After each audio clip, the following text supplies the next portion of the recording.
ពេលលាដើរទៅមិនចាំនរណាទុកអនុស្សាវរីយ៍នៅក្នុងបេះដូងនោះដែលធ្លាប់សន្យាថាមិនទៅណាថ្ងៃនេះបែរជាដើរចេញពីជីវិតបងរាត្រីស្ងប់ស្ងាត់បងនៅនឹកអូនមើលរូបចាស់ចាំងទាំងទឹកភ្នែកហូរពេលដែលមានអូនវាលឿនពេកទៅដល់ពេលបាត់អូនដែលយូរម្លេះទេពេលវេលាអាចលុបមនុស្សម្នាក់បានទេ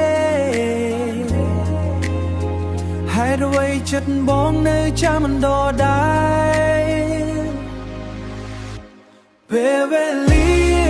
អាចផ្លាំងបដូរមនុស្សបានតែចិត្តបងនៅតែស្រឡាញ់អូនទោះថ្ងៃនេះអូនលែងនៅក្បែរបេះដូងបងនៅហៅឈ្មោះអូនពេលវេលា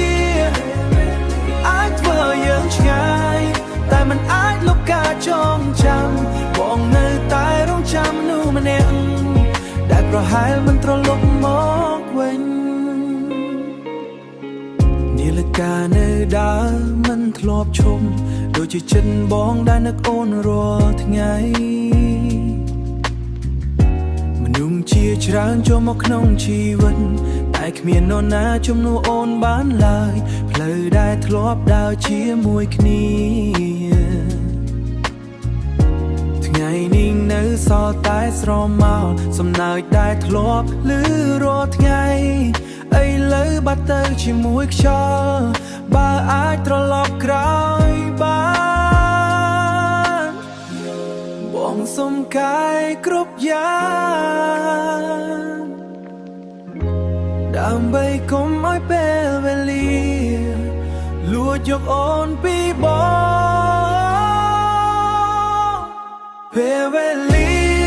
អាចផ្លាំងបដូរមនុស្សបានតែស្នេហ៍បងមិនដែលប្រែទោះអូនមានអ្នកថ្មីក៏ដោយ